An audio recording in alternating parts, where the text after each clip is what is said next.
What the fuck is up on a Friday night? Thanks, Satan. It's Friday. It's got here. We're here. We made it through the week, and I got a fucking bomb ass band on tonight for y'all. All of my Doom metal fans out there that love Doom as much as I do, I bring you the Indus Valley Kings from New York. And we're going to be talking about their career, the history, touring, their new album called Origin. And before we get into that, my demons, we're going to go ahead and take a quick commercial break to the Great Villain Arts Tattoo Conventions. Check it out.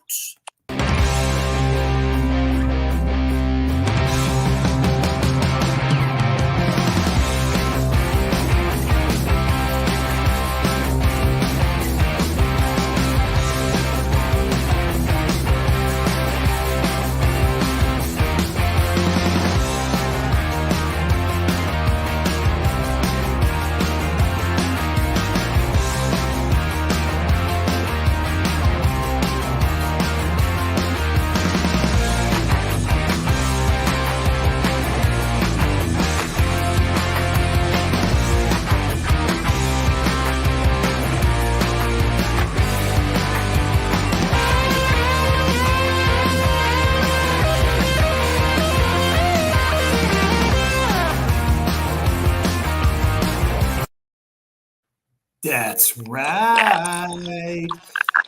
Villain Arts Tattoo conventions are more than just a convention. It's not just tattoos. It's a fucking community of freaks that just love to be ourselves and a lot of really cool fucking art. So if you want myself and my Dark Queen Mischief to come visit your tattoo convention by Villain Arts when it comes to your city, let us know and we'll be there, as we're going to haunt Denver in July. All right. So we are here with the fucking Indus Valley Kings. How y'all doing tonight? We're good. The sound is a little crackly. I'm not sure what that's from, but just wanted to let you know that before. Yeah, it's definitely kind of sounds like it's coming from your end. Sounds like somebody chewing. You eating some motherfucking potato chips over there? Is it? What the fuck? I got you. I can hear you. All right. And as long as you can hear us, we can hear you. That's so much farting. All right. Well, then that's all that counts. So I got the drummer and guitar vocalist with us. And here's a good shot of the whole band. What's up? And we're going to be discussing the new album, Origin, which is their first album.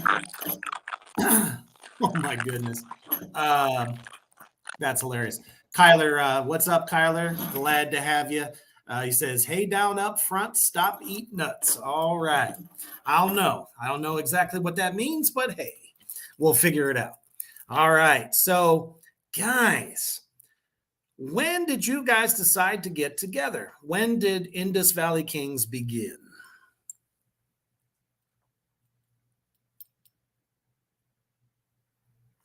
And Right. So kind of, sort of. Well, we met back in 2018. We found each other on the internet, and I guess it was Craigslist or something like that. Grindr. Yeah.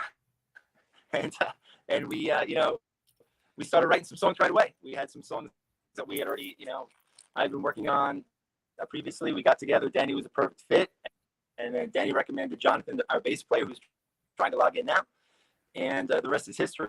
We we came together pretty quickly. Yeah, it just took off. When you got a good Awesome. match, that's what it is. Now, did you guys play in other bands before finding each other? Well, yeah, I was out of it for a while, but I was in bands up until about the late 90s, and then I had gotten hurt and all that, and I couldn't play for a while. So once I got back in, it was kind of weird. I went on Craigslist, he went on Craigslist, and then the rest was history. Yeah, and I'd been in Axis Orbit prior to this band, and then a band called Caves of Utah, and a band called Heavy Surf, and we've been in a lot of bands here on Long Island. So is Jonathan. He's been in probably more bands than both of us combined. So yeah, and John, we all kind of played. Jonathan played with Danny for a little while back in the day. Yeah. Oh, okay. So it definitely helps to know kind of like each other's style and how you play. You don't happen to have the interview open on any other device currently besides this one, do you? No. Nope. Okay. Is your phone on a stand? Nope. Interesting. I don't know if maybe it's rumbling something next to it or. I only hear it when you're talking, and you only hear it when we're talking, right? So should I try to do it on my phone? Interesting. Try backing out and coming back in. All right. So what do I do? Just back out and then come back in. All right. Go ahead. Go into put the link. Sorry about this. It's we didn't No worries. The connection was clear before the commercial, and then after the commercial, Okay. So now what? The email address. Yeah. Not a problem. So we'll take a quick commercial break to one of our brothers over in the UK. Our great sponsor at Poison Valley Clothing. Check it out.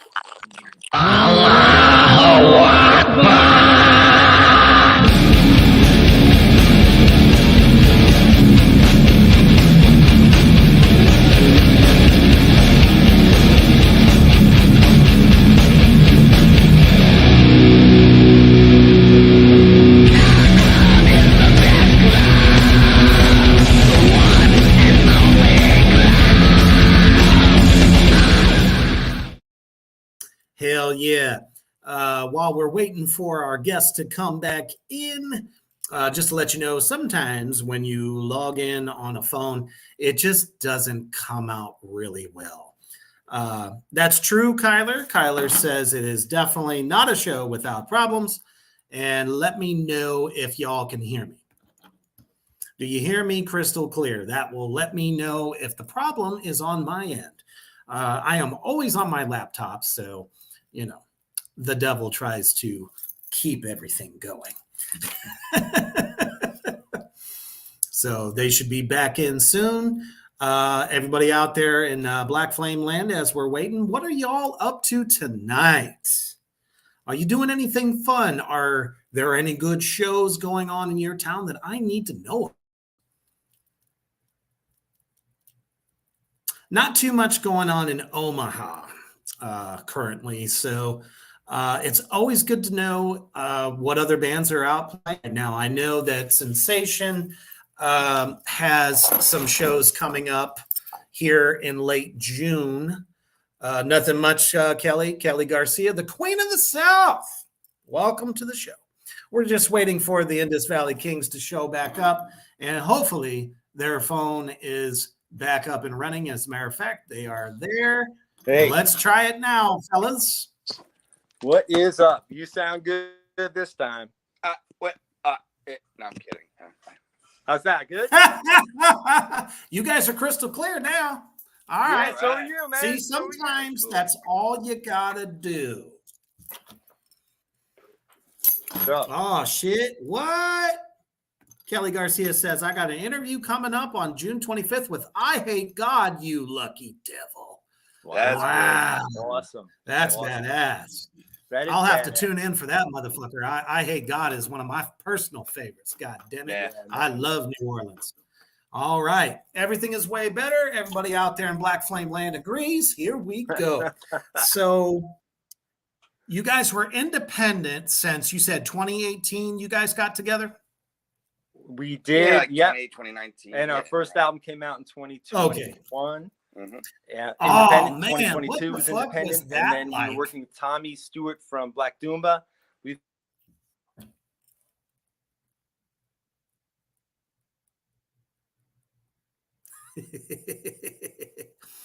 Gotcha.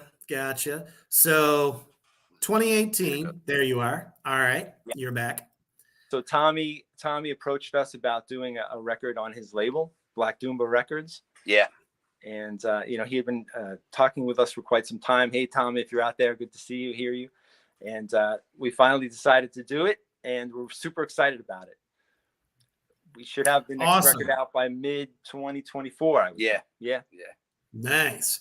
So what was it like? Because my band at the time was Black Tar Superstar, and we put out our first EP in 2020 also. So how were the challenges of the pandemic for you guys putting out your first effort in that year? That was exciting. Well, it's interesting because we still played shows where we could, and all of the studios were shut down. Yeah. Almost all of them. We found one studio in New Jersey, and the guy was like at Surefire. He was like, "All right, you can come in, but keep it on the DL because it's a little a little iffy about whether or not we should be open." But it was great. We had to sneak in. Yeah, we had to went carry in, everything up. Yeah, but we went in and we just recorded live. We went back in to do vocals, and the second album was live too. So I mean, the pandemic didn't really slow us down. We kept playing. We kept. I think it helped. I think it helped us because it gave us an edge as a new band. It got us out there further, made us play more, got us tighter. Where a lot of bands. I mean, sadly, a lot of.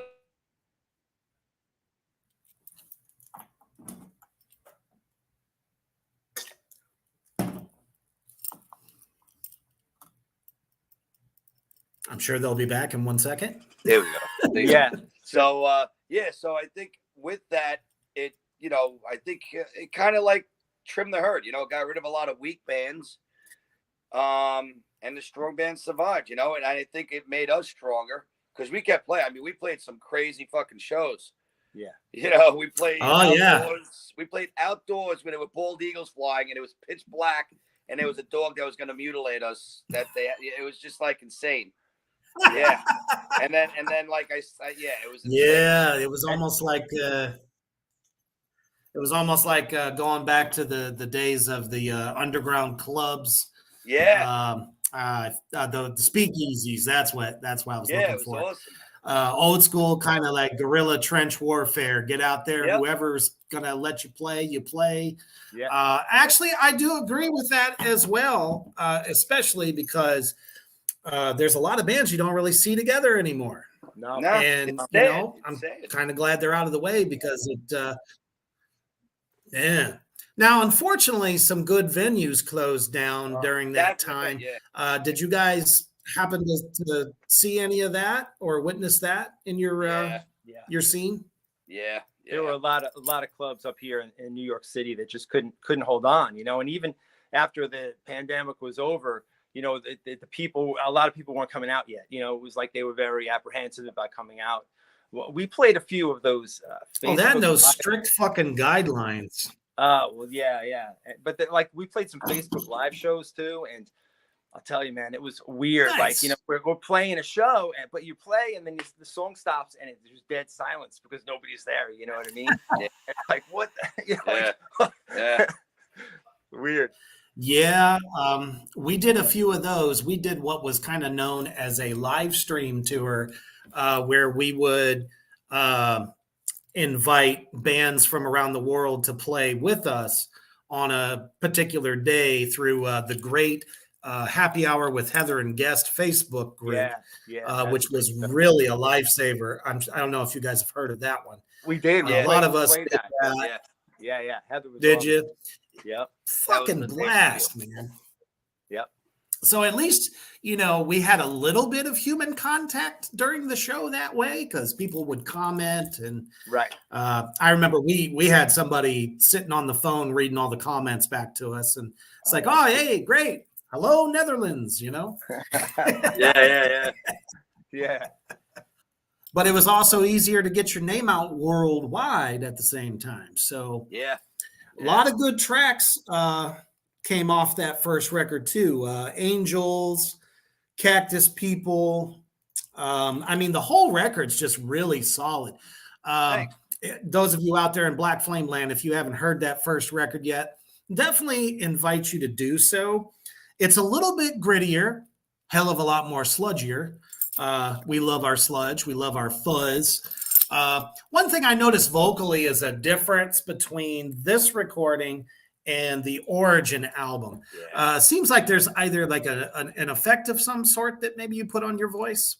Really kind of reminds me of, I don't know if anyone's ever said this to you, your vocals, and I love them. Reminds me a lot of Uncle Acid and the Dents. Oh, cool. Oh, that's a yeah, that's good ass compliment, man. Yeah, thank you. That's awesome. Yeah, we didn't put any effects on the vocals. Obviously there's probably, the engineer put something on there, but we didn't purposely put anything on there. But I think they're maybe a little bit lower in the mix too. So it gives the record a different vibe. I also think vocally you guys grew. Well, yeah. That first record, I only been singing for like a year or something. So because we had auditioned, I don't know, dozens of singers, we couldn't find anybody. So I said, screw it, I'll do it. Yeah.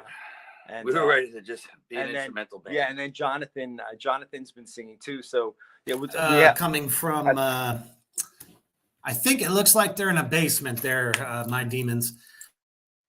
Yeah. Yep, Long Island. We're in our rehearsal studio. Yep.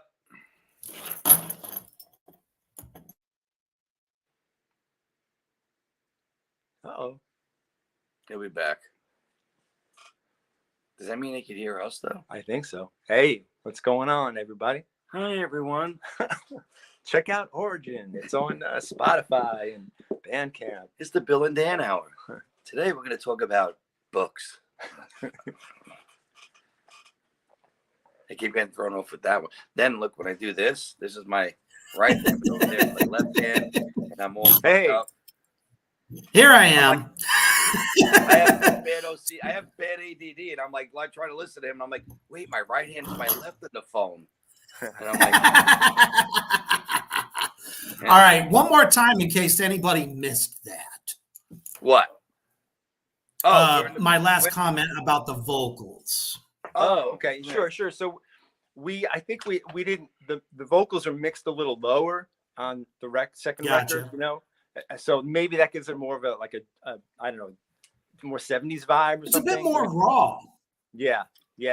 And obviously with different mics at different studios, different engineers, and so but I think we learned a lot from the first record because we had I had recorded some records before, we all had, but this band hadn't recorded before. So mixing's challenging sometimes, certainly. It takes a while, and the studio was in Jersey, so we were emailing tracks like you were talking about earlier.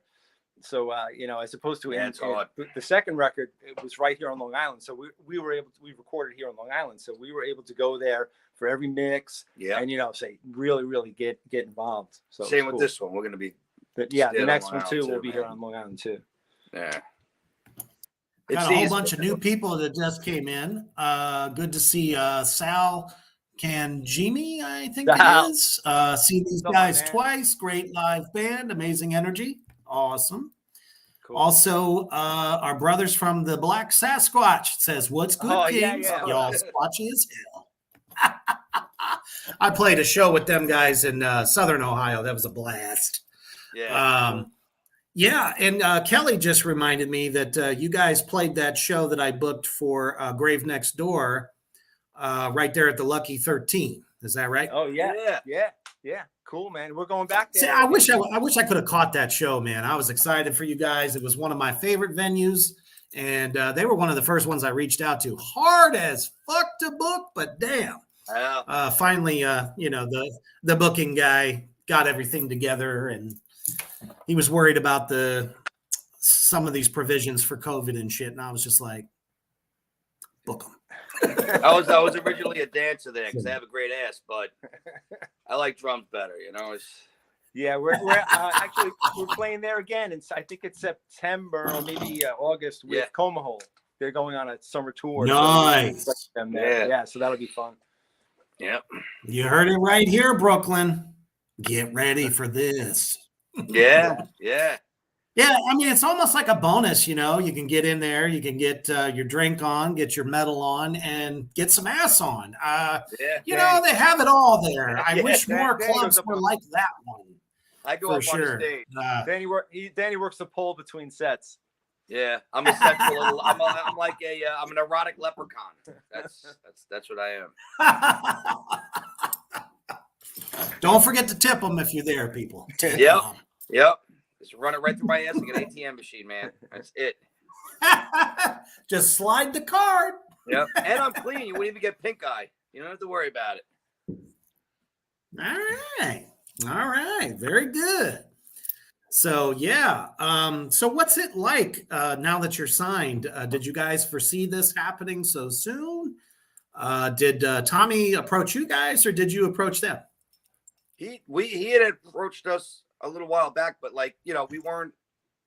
we didn't feel we were ready yet to sign, on our end, because we were still a new band. We wanted to really get more experience. Yeah. This way, when we do sign, we're ready to go. We have, a little bit more experience under our belt. We're not, running around like with our heads cut off, Tommy's been great. He's awesome. And the bands he has on his label are awesome. And they've been really cool and kind to us. So we're really looking forward to it. It's going to be awesome. Yeah. There was a couple of labels that were interested, but with Tommy, man, it's just, you trust him. He's a hard worker.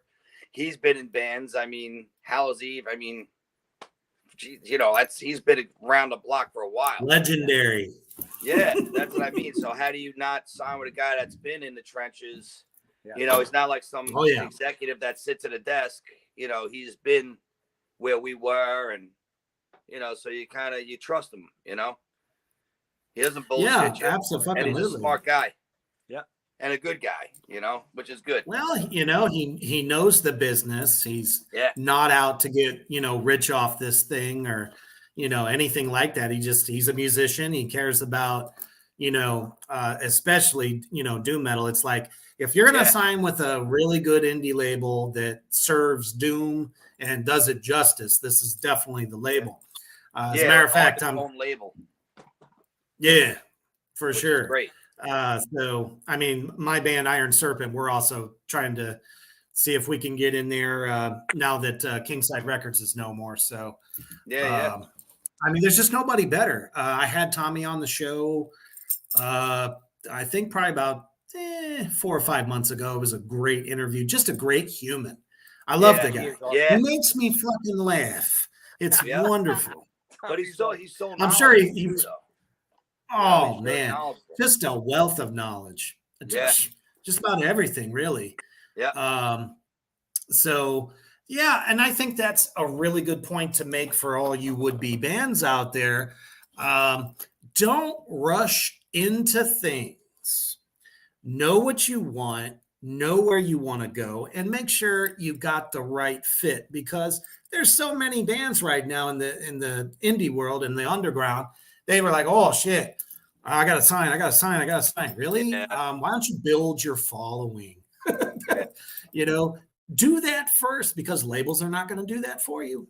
Nah. Yeah, that's the thing too. Wanted to, as a new band too, we wanted to enjoy it a little bit first, and then get into the, hard work. Like right now, this album, now you signed a contract. It's like, oh shit, you feel a little pressure, but there's no pressure, but you feel it. Like, all right, well, we really have to get cracking. Well, and fortunately, we're working on new songs for the album anyway. So we have 5 songs that are pretty much almost ready to go for the album. And, probably we have 4 more that we're going to start working on. So we're in good shape. Yeah. Hell yeah. And let's take a look at the album cover real quick. I want to get everybody out there in Black Flame Land to really get a look at this thing. One of the things I've been noticing is a lot of different imagery. Now, the main figure there, the big, almost looks like a totem of some sort. It seems to be like a roaming theme with the band. So does that kind of is it parallel to the name? And that's another thing. How did you guys come up with the name?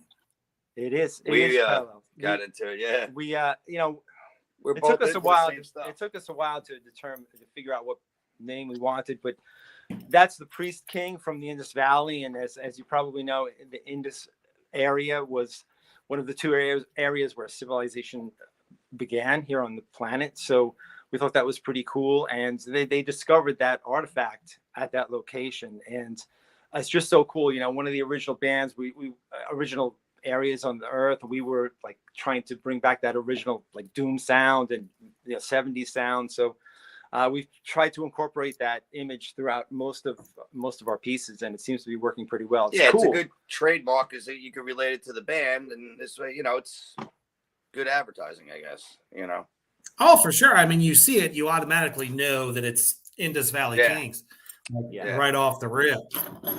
Yeah. There's just in doom music, the doom genre, stoner, heavy psych, all that stuff. So much, reference to wizards and, electricity and the hooded figures and, all the fun occult stuff. So I definitely kind of see like it's running through it at least a little bit. So talk to us a little bit about some of what you write about, because I do see like a little bit of reference here and there to the occult,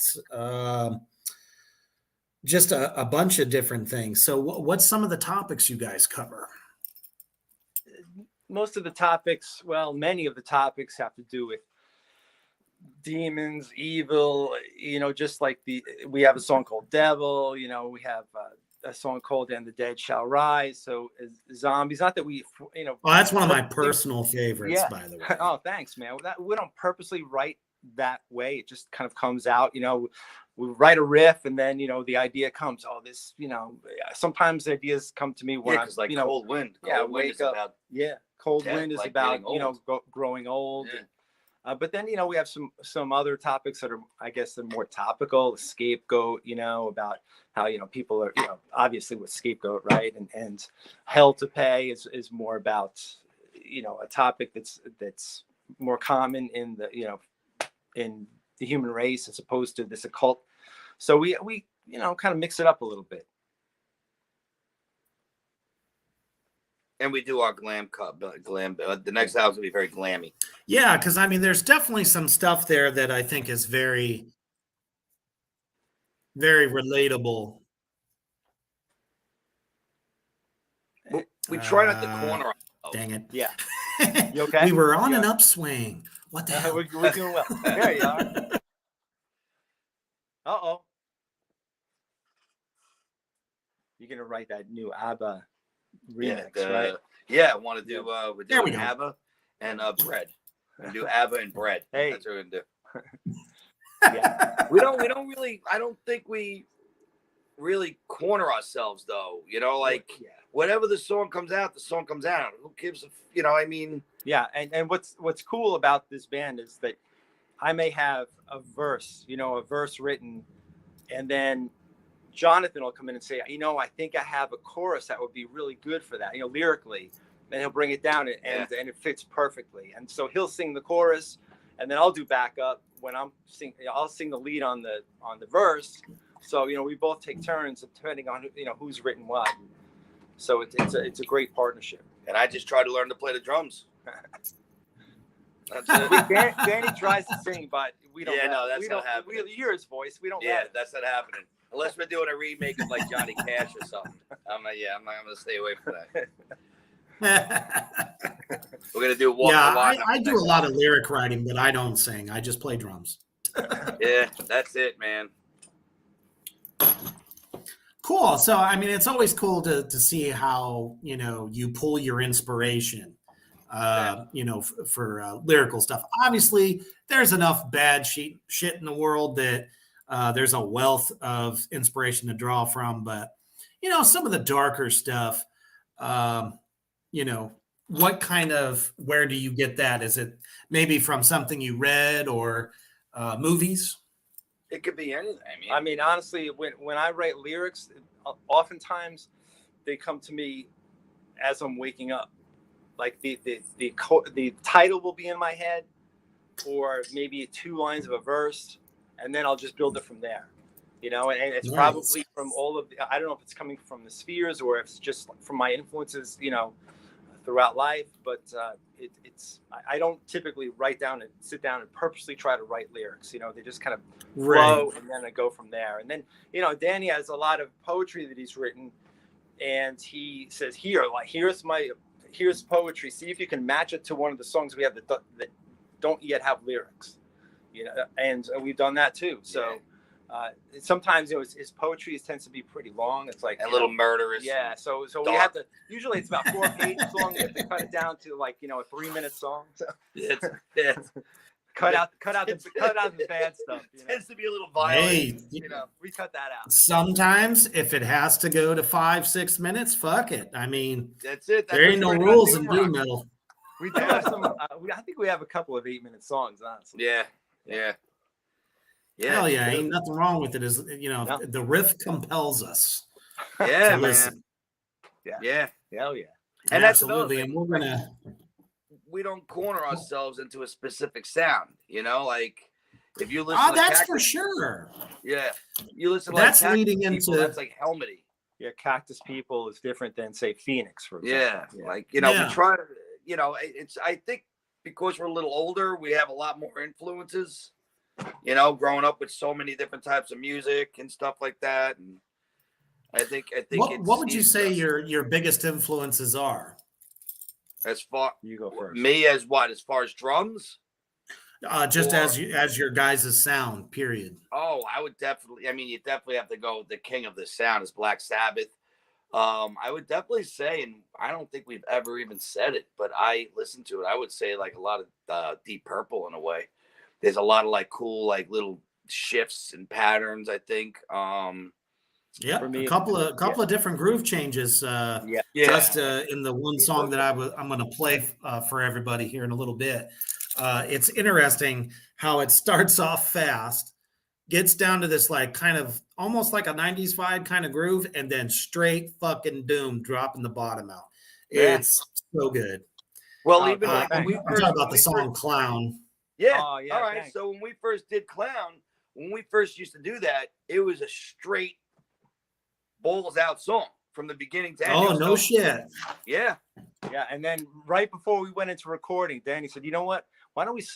You said, I had a dream about this song, and I think we should slow down the middle section. And we did it, and it was perfect. It was like, this is heavy now. It was good. I thought it was going to blow up in my face, though, honestly. No. It worked, man. It worked. Yeah. Gotta love the heavy fuzz, man. But it's like 1 minute it's fast and driving, and then you get this really kind of kind of reminds me a little bit of old school New York hardcore kind of a groove. Yeah. And then, like I said, once those vocals come in, it's like, oh, the pit opens up, and life is good. Yeah. That's a lot of hard work, though, man. Having 2 singers and harmonizing, man. That's it. Yeah. We work hard on that for sure. And I feel bad because as a drum, I know a lot of drummers do, but I'm really bad. I have to tap shit while they're talking, and I know John hates it the most. He probably has a voodoo doll. He mentioned ADD before. Oh man, you don't know what we go through over here. I know, man. It's so bad. It's so bad. I think I have brain damage or something. I'm a survivor of chicken baby syndrome. That's what it is. So. Gotcha. Well, let's check it out. So for all of you out there in Black Flame land that have yet to check out some of their stuff, let's take this clip and rock out.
pretty easy to catch the flavor of this one and what it's about.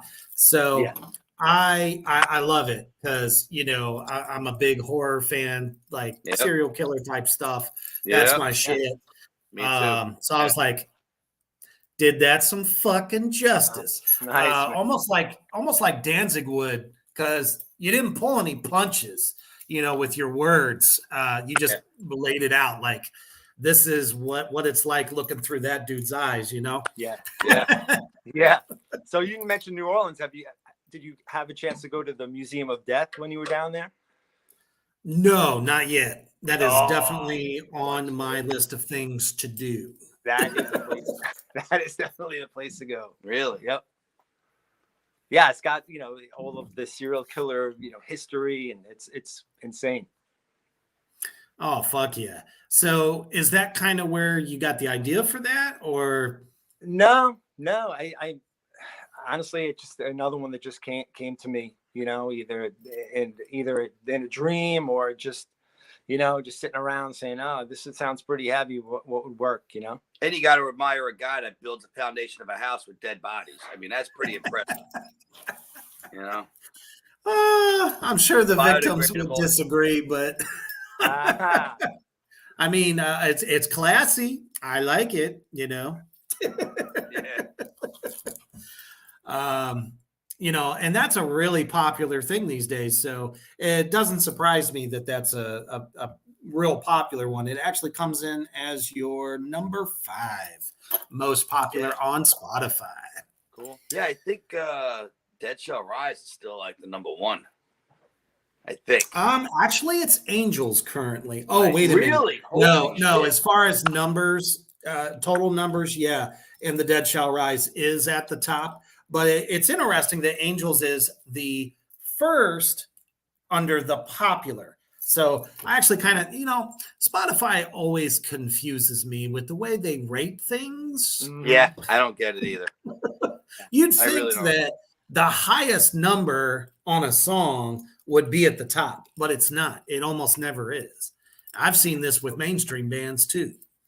That's bizarre. But it is. But yeah, that's definitely a solid fucking song. I dig it. Like it was actually the first one I listened to. Oh yeah. As a matter of fact. So was this kind of like a zombie apocalypse kind of thing? It was. Yep, absolutely. Totally. Which one? Yeah, and the Dead Shall Rise. Oh yeah. I just that opening riff just conjured up that feeling of like the world is going to end, and there you have it, That and everybody's like trying to prove that it'll actually happen. Yeah. I listen to like a lot of the science theories and some of these different guys that have these really interesting ideas. I think it's funny. I say let nature take its course. Obviously, it's pissed off. There's tornadoes everywhere. It's hurricane season, so Florida's got a big fuck you coming. Oh yeah. I'm sure California is not too far away either, as far as earthquakes and shit. Good Freaking portion Canada, of California Canada is underwater. Over 1 million acres just burned in Canada. Yeah, we're actually getting some of that smoke, and as I understand, you guys are getting the worst of it. Yeah, like it was nice. I would step outside, I didn't have to smoke cigarettes, I just inhale, and it was just like it's like, ooh, non-filter. Yeah. It was crazy because it was like you literally smelled like a firewood. It was crazy. And it's like what the fuck are they doing over there? Yeah, you got a big ass lake. Just siphon off some of it and spray it. Right. I don't know. That's crazy. Yep. Aye. So, do you guys got some shows coming up? Yeah. Oh yeah. Next Saturday we're playing here on the island, which is awesome, at a place called Bartini Bar with our friends in Afterburn. Then we have nice. We're going out to West Virginia. We have 2 shows in Connecticut. We have a show in Pennsylvania. We're going up to Jamestown, New York, which is pretty far from here, But yeah, we're playing up here, and then we're hoping to get some shows down in North Carolina as well. And We've been asked to go. Black Sasquatch actually asked us to go back out to Ohio, so we're planning on doing that. Oh yeah. Yeah. I want to play that West Side Bowl again. This time sleep there. We're doing we play a lot of shows, and we're trying to balance it with writing the album. We don't want to take on too many shows because we really work hard on. We're really trying to get these songs, perfected. So, but we love playing shows. We love playing shows, and we'll play anywhere. Oh yeah, I love playing live, man. I would love to. I want to at least try to get down to Florida at least once. Yeah. We played Texas last year, 2 shows down there, which was awesome. Oh, that was long insane, drive, man. Long drive from New York. Yep, I made it in one day. I don't know how I did it, and I passed out at the light right at the hotel. I passed out. Damn. Yep, and then the second show we played outside. It was 105 degrees, and I smashed my toe that night. And I was like, you know what? Screw it. I'm just gonna drink tequila. And lo and behold, I passed out on the sidewalk. There's a lot of people in Austin that think I was a homeless person. I was just laying there, and at that point, my legs didn't work, and I didn't care. I just didn't care. I accidentally called my daughter. It was fun. Oh shit! Well, at least you didn't do any drunk texting, that kind of. No, thing. but I did run around the hotel with no shirt on. And I don't even remember it. I was so mortified. In my 20s, I wouldn't give a shit. I'm 53. I was like, I'm not leaving the hotel room. I'm not leaving. Right. Yeah, I was mortified, Better off staying there so you can't get into any trouble. Yeah, exactly. Thing that I noticed about Texas, though, I mean, that every fucking town is like live music central. Yeah. So playing there is... it's almost like New Orleans. They want to see live bands. They don't care if it's big, major bands coming through. They just want to see live shit. And if somebody comes from out of town, it's like, ooh, let's check them the fuck. Yeah, the first. You know what I mean? North Carolina was like that too. But wait, when we played, what was it? I was gonna say the Carolinas are also really. Yeah. I got a band that I manage also called October Noir. Which is like the spitting image of Typo Negative. The Carolinas can't get enough of them. Right. And it just seems like there's a lot of really good bands that play in the Carolinas. Yeah, we played Asheville was awesome. Yeah. And I loved playing in Asheville. And the other place too. Where was that? Charlotte? Yep. That place was good. Yeah. Even like I said, even in Texas, like the people, I'm not putting it down around here. There's a ton of really good local bands around here that I could just keep naming. So many great bands, and like there's no it's like a dead end when you come here. I don't understand why. The venue's just shriveled up like with old man's penis. They're just gone. There's a couple places to play and that's it. I hope not. Yeah. No, but it's just yeah. No, I don't know. When you guys still got St. Vitus, though. Yeah. No, we're talking about Long Island. Like Long Island itself. Like if you venture out to Brooklyn and Queens, but like Long Island itself, it's like a lot of cover band and tribute band. Nothing against them, but like we're here writing songs, and it's like to try to get into these places. That's why we rather play on the road, because we play somewhere. Some of these people never heard of us, and the place is packed, and they love it.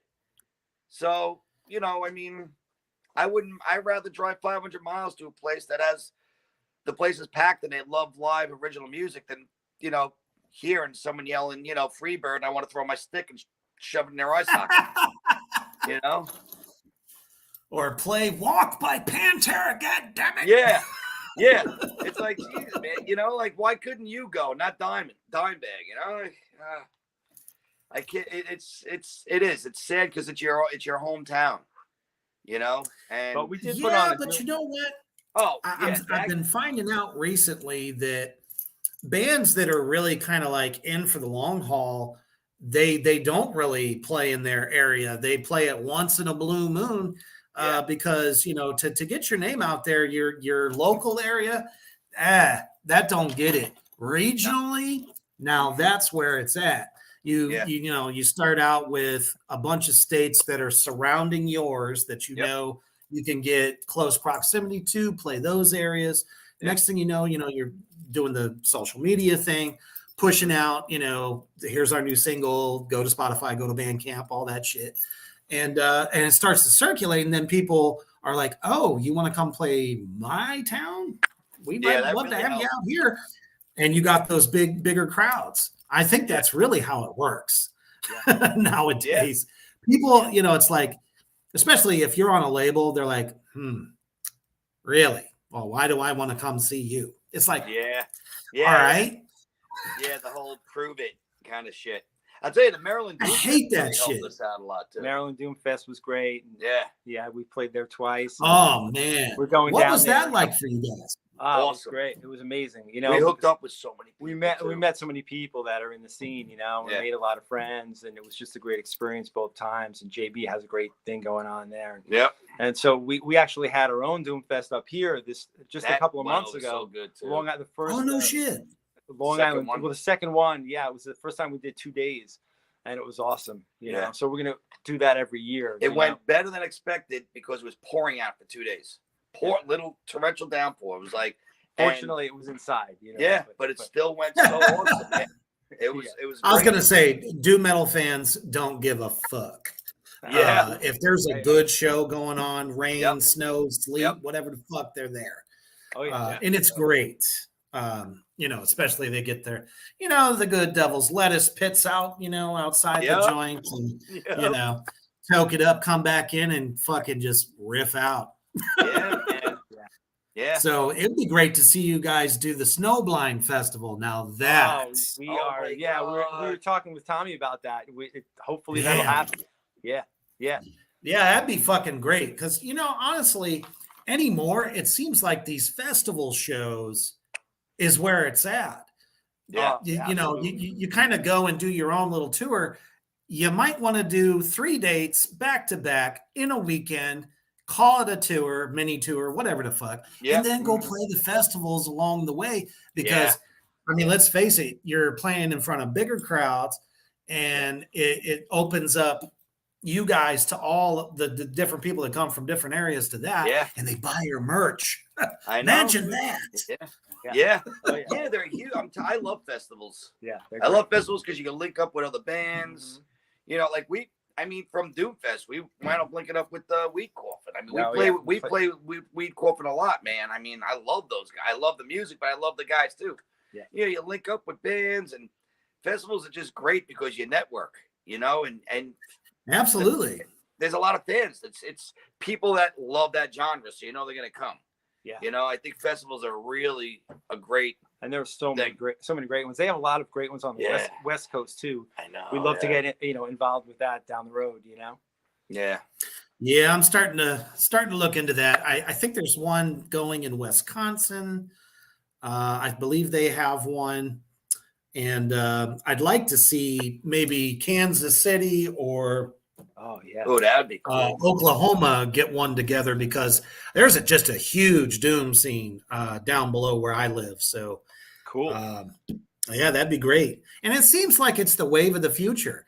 People will buy tickets to something that, it's not just their favorite band. It's like, oh shit, for one low price, I get to see all these different bands from all over the country.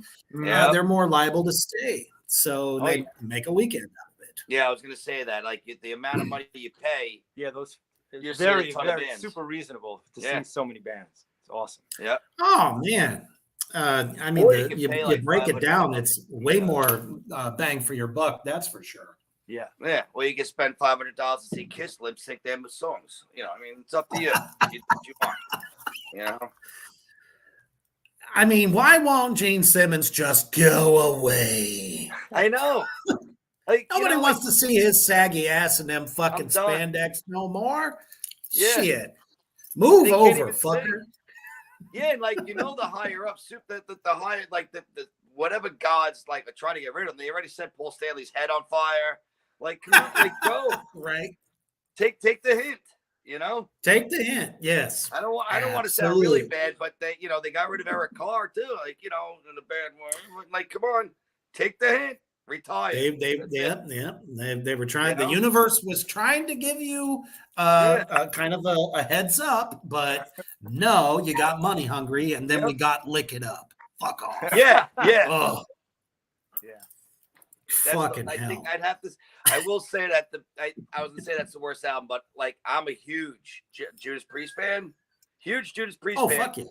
And when Turbo Lover came out, I cut out of school for like a week because there's no way I was going to school because I had so many Iron Maiden fans at school that I would have probably just got like stoned to death with rocks and like you know what I mean, like a Christian and That's like, bullshit. Yeah. Oh, that was a terrible album. Oh, Ay. it's okay to Yeah, experiment with no synthesized guitars, man. Oh, you guys get down to Jacksonville, Florida. I could totally see you guys playing with the Doomsday Rejects. That's a band I manage down there, and cool. I think the two of you guys would be really good on a show. Yeah, that'd be cool. Yeah. I mean, we'll go anywhere. Yeah. We will play anywhere. Yeah. So. Yeah. Fuck yeah. And then, if you ever make it up to like Massachusetts area, there's Leather Lung and Mother Iron Horse. Sure. There's so many great bands up there. Connecticut, Massachusetts. It's awesome. It's uncanny. It's like, where the fuck did somebody grow a doom tree and it just shook it and all these things fell out? Yeah. Fuck. Like even Comahole, man. Comahole's amazing. Did you ever see Comahole? Like she's got a voice. No, I haven't seen him, but I have heard of. Let's see here. Kelly says, "Take your gross ass tongue and go home." Take what? Apparently, she's not a Gene Simmons fan. Yep, I like that. Yeah, nobody wants that shit. Nobody cares. Nope. I know. We're gonna start coming out with Indus Valley Kings lunchboxes, coffins, and coolers, and and that's the funny fucking thing about it. What they were marketing was like the most pussy-ridden fucking pop music you ever fucking heard. I know. Can't even call it metal. I don't even know why the word kiss and metal are in the same sentence. It just should not be. Yep, I agree with you. It's like modern day Metallica. Yeah. Don't get me started on that bullshit. Don't go. Yeah, we'll be here for a while. Yeah, Lars Ulrich. Danny loves Lars. Danny wears Lars t-shirts whenever we have a show. Come on, you're the president of the Lars Ulrich Ulrich fan club. You know it. Is better than Lars Ulrich. I love it. Oh. So, have you guys been riding on the road at all, or do you just do it primarily in between gigs? Usually in between. At gigs, we're either networking or trying to find a good place to eat. Before or after the show. We'll talk about. Super important. Yeah, it's very important. Yeah, but we usually write down here. Yeah. That's. I think when you're on the road, you're so I mean, I'm sure it could happen. I mean, it's not gonna. But you're so preoccupied with, getting to the venue, getting there early, making sure we get set up. We're always, super punctual. Danny gets there like 2 hours early. I know, yeah. He really does. I'm not kidding. I don't play games, man. Yeah. So, I wish every band could be that way. You know what it is, man? Not to mention the guys that it takes them a half hour to set up, Yeah, no, I'm quick, man. It's like, don't go talking to the crowd. Break your shit down. The next band's about to come. Yeah. Stop taking fucking selfies behind your drum kit. Get the shit off the stage. And it's like, okay, if you were, Mastodon or somebody like that, I could understand that because it's your goddamn stage. But not at this level of the game. It's a fucking family. And if you're not pulling your weight, get the fuck out. Yeah, like everybody's got like 4 fucking minutes to set up a kit, and you had to bring 73 rototoms and fucking you're not Terry Bozzio, man. You're not playing with Zappa. Just bring a 3-piece kit, man. Chill out. Seriously, that's it's fucking doom metal. I mean, if you Yep. want to add a double kick pedal on there, to do some cool shit, that's Yeah. one thing. But god damn, you don't need fucking Dave Lombardo's drum kit, No. to do your But you know what though? songs. A lot of it is like I show up early because I want to set up my kit and then I put it aside.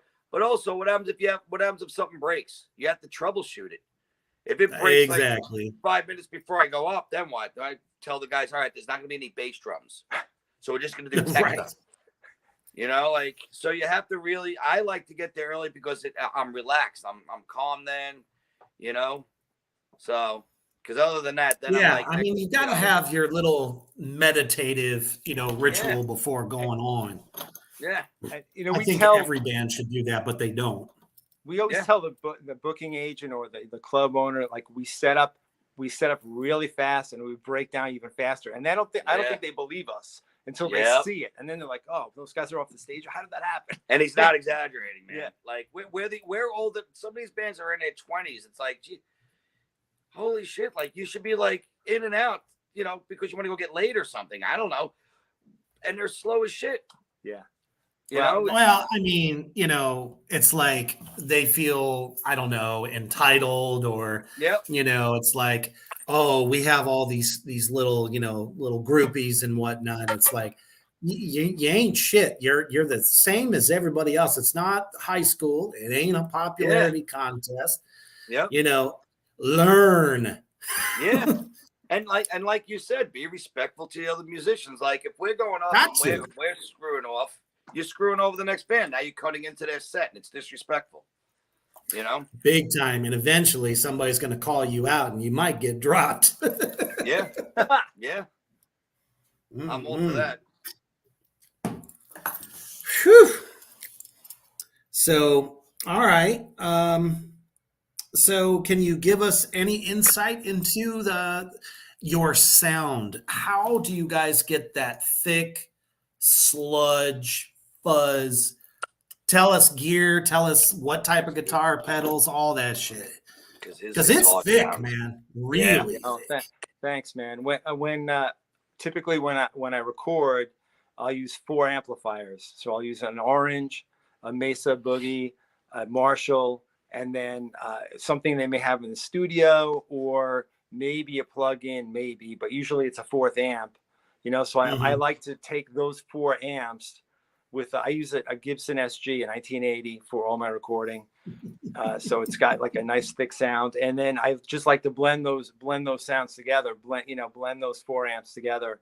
And then I've got, some pedals on the floor here, tricks of the trade, the tube screamer for the leads and that kind of thing. But I think mostly it's just the heads, and the cabs, but the heads and the guitar, Yeah, the heads really make it. And with the Gibson SG, you're almost guaranteed, Tony's nice fucking warm fuzzy tone.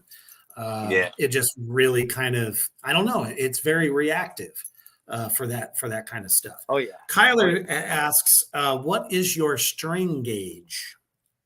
Oh, okay, that's good. I use usually I use a 10 on the top or 11 on the top, for the high, and maybe in the mid 40s for low. Although I've got this, I just bought a 7-string. I had one, but I bought a new one, and obviously those are thicker and heavier. But I've been going a little bit heavier because it seems like the more we play, the stronger my fingers are getting, and I bend a string and I'm snapping them. So I've got to get, you know what I mean? So I'm just getting thicker and thicker. Yeah.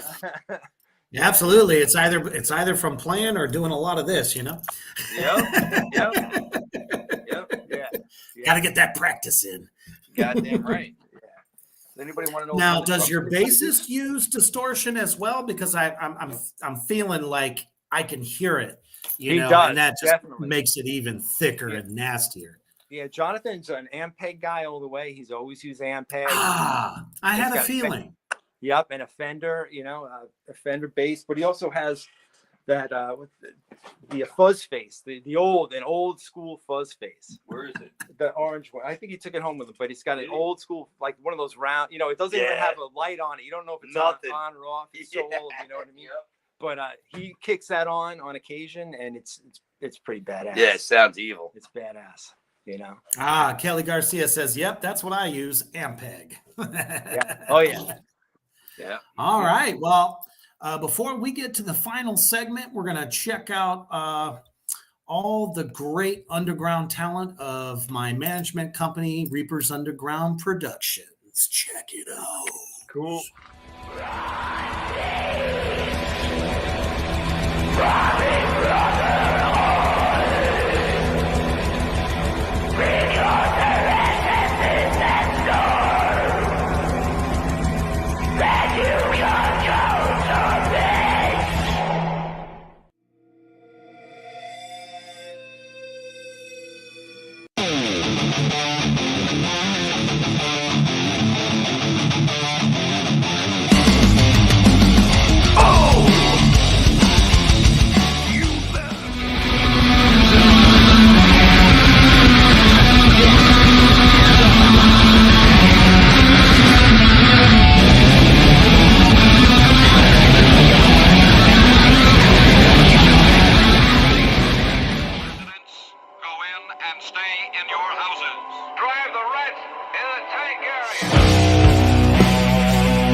Where darkness resides, hopes and all the dreams go there to die.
All right. So, Cool. as you know, what's that? Oh, no. That was just making sure I could hear you. But I represent all different genres of metal. So if I think you got what it takes and I believe in what you're doing, check me out. I do PR, A&R, the whole 9 yards to get you marketed and out to the masses. Oh, cool. So Cool, man. definitely check me out, Reapers Underground 666 at gmail.com, and let's talk. All right. So, Indus Valley Kings, thank you so much for joining us tonight. Thanks, man. Thank you, man. What would you like to leave with new fans you've made and the fans you already have tonight? Check us out at indusvalleykings.com. We've got links to everything on there, buy our stuff, on Yeah. Bandcamp. Just check us out. You don't have to buy. Man, also message us, man. Let us know if you want us to come to your town and play, man. Yeah. We'll come there. We're not, we'll go Absolutely. anywhere to play. Any man. bands that want to play with us, let us know. We can put a show together for sure. You know, like we said, we'll go anywhere. Yep. Yep. And don't forget, Jonathan's in the band too. He's invisible. He's in the CIA. I don't know where he is. He's in the CIA. So right now he's in the Pentagon. He's working on some stuff. I'm not even supposed to say it. I'll probably disappear after this, but that's what I'm saying. I think he's getting his dick tattooed. He's getting his dick tattooed, I think. That's what he's doing. Fantastic. Yeah, it's been a fucking blast. Please check out their latest album, Origin. And if they come to your town, God damn it, follow them on Facebook and Instagram so that you get all the news updates and all that good shit so you can be there and support. Thank you all so much for joining and tuning in tonight. Totally appreciate you all. Absolutely. We'll definitely Thanks have you so back much. on when you get ready for whatever's coming next for you in the Yeah, future. Hell album yeah, 3. man. Album Yeah. 3 on Black Doomba Records. Yep. Fuck yeah. Check out Black Doomba Records on Facebook and Instagram as well, and on Bandcamp to check out all the great bands on the label. And most importantly, as you're getting ready to get into your debauchery for the evening, you always must remember, stay heavy.